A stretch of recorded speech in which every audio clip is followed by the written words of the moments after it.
Good morning, good afternoon, good evening, wherever you are, whatever time it is. Welcome to Beach Walk Blog. And today I wanted to talk to you the day after Eliud Kipchoge broke the world record in the men's marathon at Berlin. I want to talk to you about training. Again, talking to you about training. Now, there was some interesting comments yesterday surrounding training for marathon running, and some interesting things were said that I wanted to kind of pick up on and discuss. And you know, if you're here and you're listening to this, then you know you value my thoughts. That's great, that's fantastic. As always, you're welcome to do whatever you want to do, but I wanted to share my views. So hopefully you'll take some of this on board. And I want to start this off by saying two things. One, so many people tell me that there is not one approach that suits all. And yet, what they want to do is the one approach that everybody else is doing. So that's the first bit that I wanted to say. And that to me is just a huge level of irony. Oh no, there's not only one approach that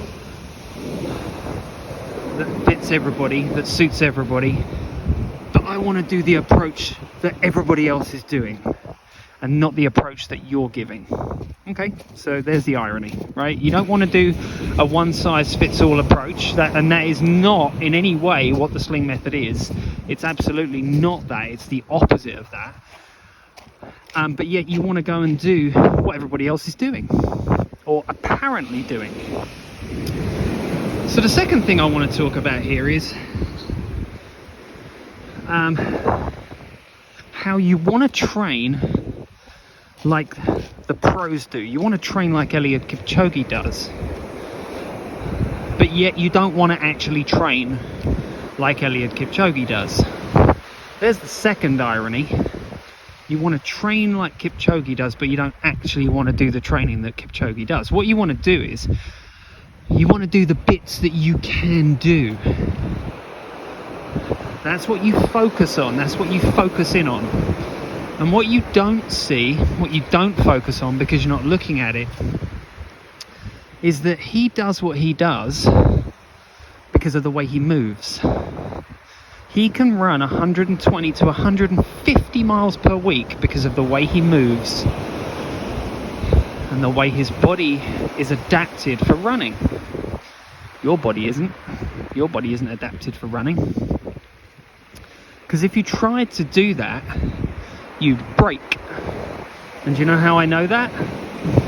Because you're already broken. And you prove it to yourself time and time again. When you try and increase your mileage, you break. It happens every time. And that's the reason why you're on my Facebook group. That's the reason why you're in that group, because you're broken. You join that group because you're broken. Because it says revolutionize your running, fix your injuries. Or the other way around, fix your injuries and revolutionize your running. Now here's what I'm saying to people. Here's what I'm putting out there, and this is what everybody wants to push back at me with. Strength is specific to the movement. Everybody wants to push back on that. Second thing is, none of you move in the way, or not, I say none of you, saying if you're injured, you're not moving in the way that is optimal. You're not moving in a way that's conducive to putting in the miles like Eliud Kipchoge does, or all the pros do. But what you do is you cherry pick the little bits out of their program that you can do, like some planks and some squats. And you say, oh yeah, that's training like they do, and then I do whatever mileage I can do without my body breaking. That's not training like them. That's selectively training and doing the bits that you can do, rather than focusing on the bits that you really need to focus on, which is the movement of running and getting better at producing that movement, because that movement involves lots of movements at different joints. And that's the bit that you keep on missing every time you argue with me. Every single time you tell me, oh no, I'm going to do the planks and I'm going to do the squats. That's fine, go ahead, go away, go and do them. It's okay, it's fine, I don't care. I don't care what you do. And you say, oh well, the pros are doing them, the elites are doing them. Well, actually, I know a lot more than you think I do. And I can tell you now that is the teeny tiny little bit of their training that they do that you're going to place huge amounts of emphasis on, that they don't place huge amounts of emphasis on, that you're going to have these expectations that it's going to make you a better runner, but they don't have those expectations that it's making them a better runner.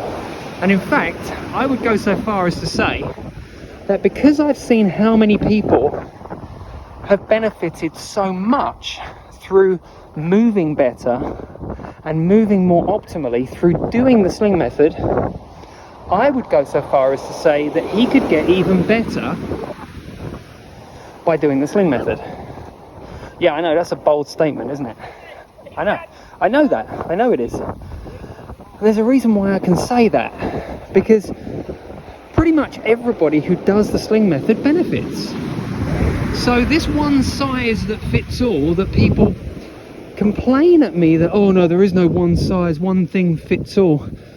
Well, you're all human, and you all need to move like a human being moves in gait. And you're all trying to move like kangaroos and crabs and quadrupeds to get better at producing the movement that a human being moves without doing the movement that a human being does. It's absolutely insane. It's not only insane, it's suboptimal. It's not even close to optimal. So let's go back to just the very basics. Strength is specific to the movement. What does that mean? Well, if I want to get stronger biceps, I have to do bicep curls. If I want to get stronger at squats, I have to do squats.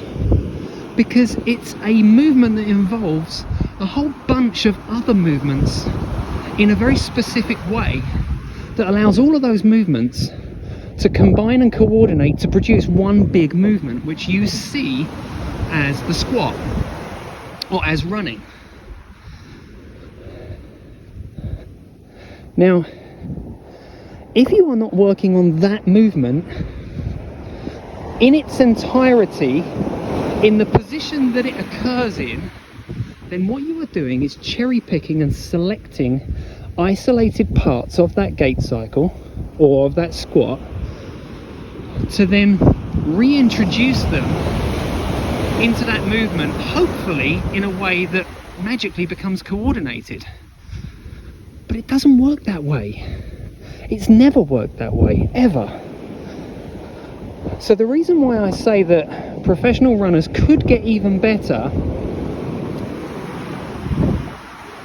even though they're running 120 to 150 miles per week, is because they're not actually doing the Sling method.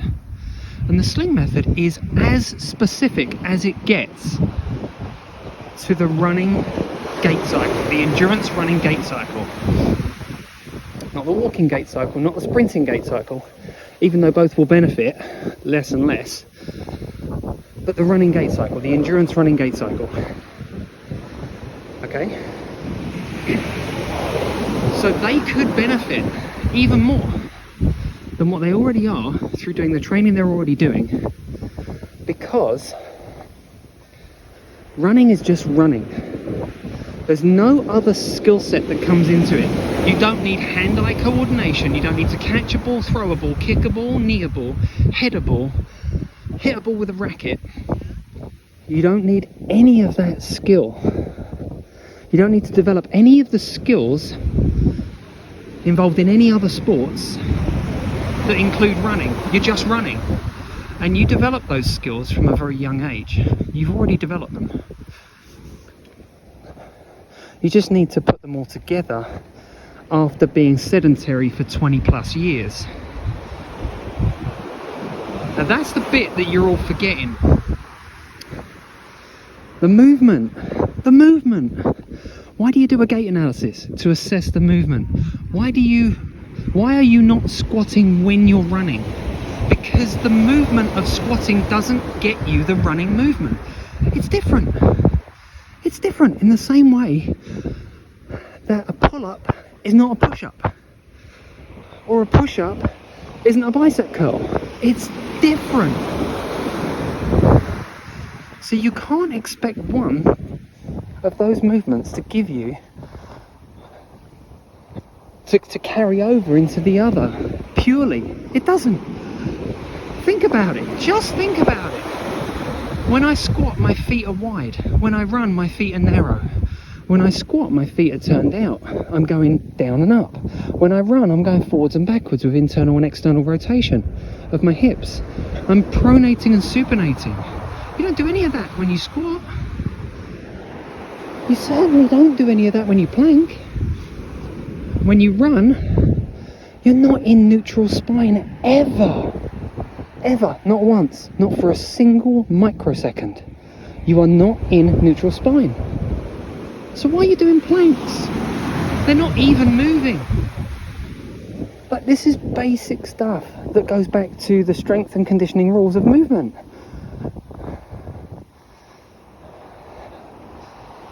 Okay?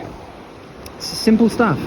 If I want to get bigger biceps, I must do bicep work. If I want to get better at doing push-ups, I must do push-ups. I can't just do bench presses, because bench presses don't incorporate the plank position that a push-up does and all of the other aspects of that movement. Do you see what I'm saying? They're okay as ancillary movements to work on a specific aspect of that movement, but they don't work the movement in its entirety. And that's the problem. That's the problem. So you're telling me that you want to train like Eliud Kipchoge, or that you want to do, what you're actually telling me is you want to do the little bits that you can do of his training and expect that all of a sudden magically you're going to get better at something that doesn't involve doing those things. It's like learning French to get better at speaking Spanish. It's crazy. It's absolutely crazy. So if you want to train like the pros do, then you have to train and move like the pros do, and you don't. That's what the Sling method is all about. That's the part that the Sling method is all about. It's all about getting your body to move better so that you can put in more mileage. Because as you keep demonstrating with your training, and I'll put training in air quotes because we know it's not really, it's exercising. So let's say you are training. Your body gets to 30 miles a week and it breaks. It breaks every time. Why? Why does it break every time? Because you don't move very well. You don't pronate and supinate very well. Your knees don't rotate very well. Your hips don't rotate very well. Your torso doesn't rotate very well. You're putting too much load on your right side of your body when your left foot is on the ground, and your body should be over to the left when your left foot is on the ground, and over to the right when your right foot is on the ground. This is how the pros run. They don't have neutral shoulders. They don't run with a neutral spine. But what they do is they practice that movement of gait hundreds of thousands of times a week. They don't have desk jobs. They don't sit in chairs like you and I do. I'm going to take myself out of that statement, like you do, because I don't. Not anymore. They don't prioritise the things that you prioritise in your life. The things that actually make your gait worse and make your posture worse and make your movement worse. Yeah, some of them might do some planks. Some of them might do some very limited amount of squats. But here's the thing. When Eliud Kipchoge runs, he's running at a 4:37 minute mile, I think it was? He's running 1 mile in 4 minutes and 37 seconds. He's running double the speed that most people run at. In fact, he's running faster than twice the speed that the average marathon runner runs at. Right? So he's producing a hell of a lot more force than any of those people and yourself are producing. So if he's producing 700 pounds of force aerobically in every step that he takes at 195 steps per minute cadence, so let's work that out. 195 steps per minute times 121, that's 23,595 steps. So he's producing 700 pounds of force 23,595 times in a marathon. So if he does a couple of squats here and there, or a few squats here and there, with his own body weight, or even, I don't know, 30, 40, 50 pounds on his shoulders, which he doesn't do, let's just make that point, he doesn't do, how much force is he actually producing? Well, he's producing roughly the same amount of force as his body weight. But we've just said that 23,595 times he produces 700 pounds of force. So how is that squat, or those few squats that he does, how are they considered strength training? Because they're not making him stronger, are they? Logically, let's think about this logically and mathematically. If he's producing 700 plus pounds of force in every single step, and he does some two-legged squats or even some single-legged squats, he's either producing half of his body weight in force when he's doing two-legged squats, or he's producing his body weight in force when he's doing single-leg squats. So how's that making him stronger? It's not, is it? Just agree. You have to agree with me on that. Mathematically, we've just proven that. Okay, now if he does some planks, how's that making him stronger? When he can rotate his body in the way that he does, because remember, running is rotation, end of story, period. There's no argument, there can't be an argument on that, because it's true, because it's taught. So if he's rotating his body and producing X amount of force, how is, and we know that being in a neutral spine never occurs during running, then how is a plank helping him run better? How is it strength training? It's not, is it? It's just not. Think about it, and really do think about it, because you're going to answer your own questions.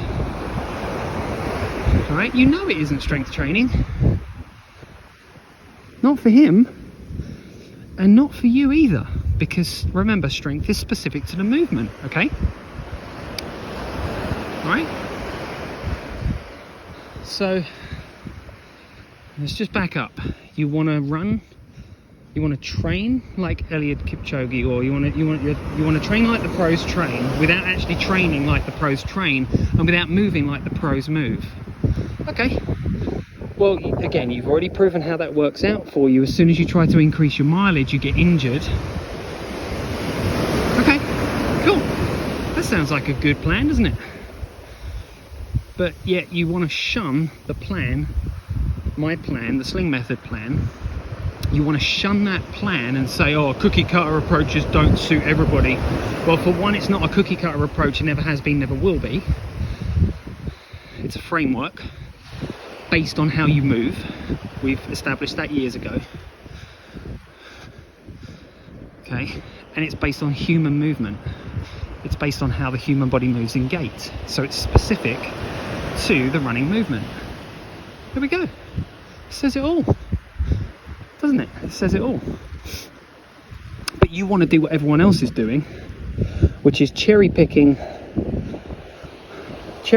the bits of an elite training plan that you can do because your body doesn't break doing them, and then you want to shun all the things that you can't do because you can't do them because your body breaks when you do them, which is all the things that are actually going to make you a better runner, which is working on the movement of running in its entirety and in its parts,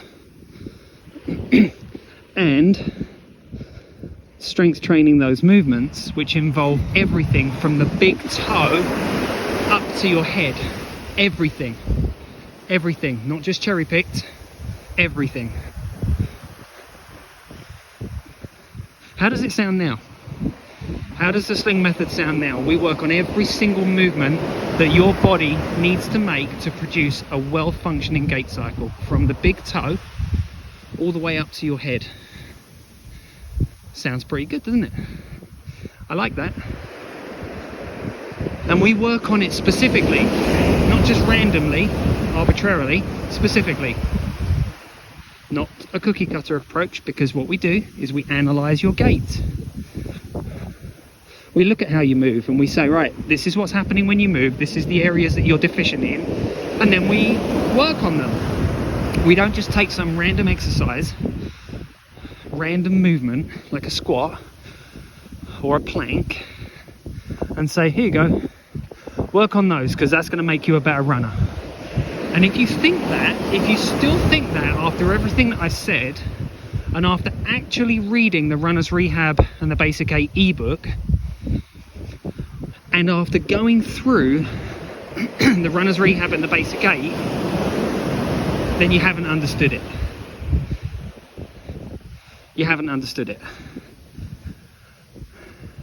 And that's because you're still thinking that running is about arbitrary strength, because you saw some pro runners doing some stuff.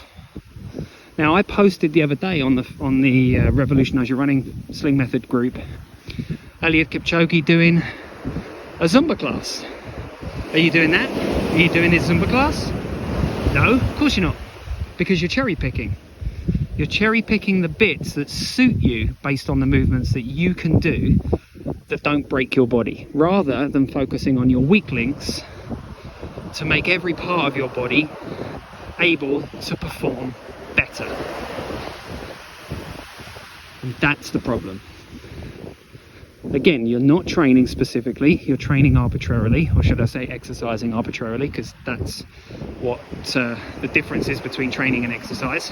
You're saying that you want to do what the elite and pro runners do, but you're not doing all of what they do, or even part of what they do, the most part, because the most part of what they do is run lots and lots and lots and lots and lots of miles, which is not what you do, because you break every time.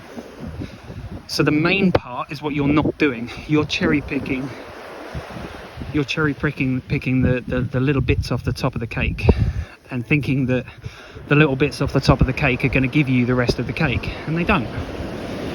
Okay, now there's one more, if you're still with me, there's one more bit of information that I want to tell you, and I'm not going to tell you my source here, but I know that a lot of collegiate runners have stopped doing traditional strength training because they know that it's not doing what they think it did, or not doing what they think it was doing for them. Now, I have that on good authority, and I've learned that firsthand from a pro-sponsored runner. Okay, so I can't remember, it was Arthur Jones, I think it was Arthur Jones who said one of the biggest mistakes that we made in strength training for athletes was get strong people in to train our athletes, muscular people in to train our athletes, because it's not the same. The rules of strength and conditioning are absolutely unequivocally clear. Strength is specific to the movement, and there's a very well-known guy called Brett Contreras. He's well known as the glute guy, who proved himself wrong in his own PhD study with this exact thing. And he proved it with his own research, that glute shoulder bridges do not make you a better sprinter, even though they produce stronger glutes. And the reason why, this is the reason why, because movement coordination matters. How you coordinate the strength from one muscle gets channeled through the fascia and through all the other muscles to where it matters, which is to the foot. So if you're leaking stability or control in one place, it doesn't matter how strong everything else is until you fix that leak. It's like having a hole in a hose and wondering why the water pressure at the end of the hose is crap. Even though you're turning you're increasing the tap, you're opening the tap even more to force more water through, it doesn't matter because the hole's there. And the hose can only get so much water through that space. You can't increase the amount of water coming through that space if there's a hole in it, right? But you have to fix the hole first. You have to fix where the leak is first, and that's the same in your body. You have a power leak. Your body doesn't move in the way that it needs to move. You have a power leak. If one body part is going in the wrong direction when it should be going in the opposite direction, or it should be moving when it's stiff and unable to move, you have a power leak because it can't transfer the power effectively, right?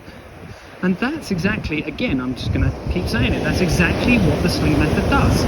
It teaches you that your strength is specific to the movement, and you must have all the pieces coordinating at the right place at the right time. Imagine if I wanted to throw a frisbee and my hand didn't do that at the right time.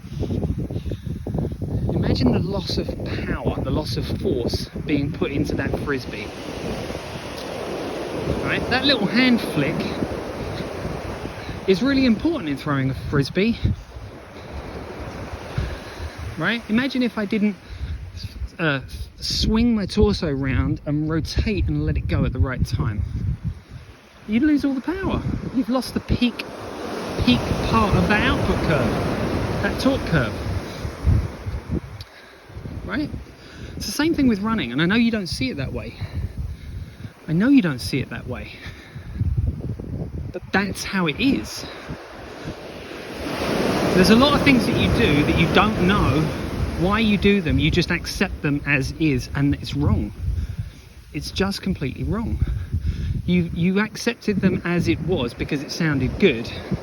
You've continued to prove to yourself that it's wrong by the fact that your body breaks when you try and push the mileage up, yet you keep going back to the same thing that's actually not helping you and committing more and more time to something that actually is wrong, and you heard on the grapevine from somewhere was a good thing to do. Yet when I come along with actual evidence, research and proof, you shun me, you shun my work, you shun me, you shun my training method, and yet I continue to produce evidence that shows you that this is what you should be doing. And it's okay, it's alright, I'm not worried about it. I'm out there getting the results, and so are people that are following it. You're the one that's missing out. It's okay, it's totally fine. Anyway, if you want to train like the pros, first thing you have to do is learn how to move like the pros. And then gradually, as your movement improves, you're actually following Davis's law, which is the law of soft tissue remodeling, which is the way that your body remodels soft tissue in response to the demand and the load, which is the demand and the load that you need to get better at the thing that you say you want to get better at. It's just this circular reasoning every time. I must adapt to this load and this demand, yet I'm not giving myself this demand to adapt to, so I can't adapt to that demand because I'm not doing that thing that gives me the load and the demand. Right? You see what I'm saying? It's just circular reasoning. I want to get better at running, so I do squats and planks. Okay, cool. And there is your beach walk blog for the day. Have a great one. Enjoy. Bye bye.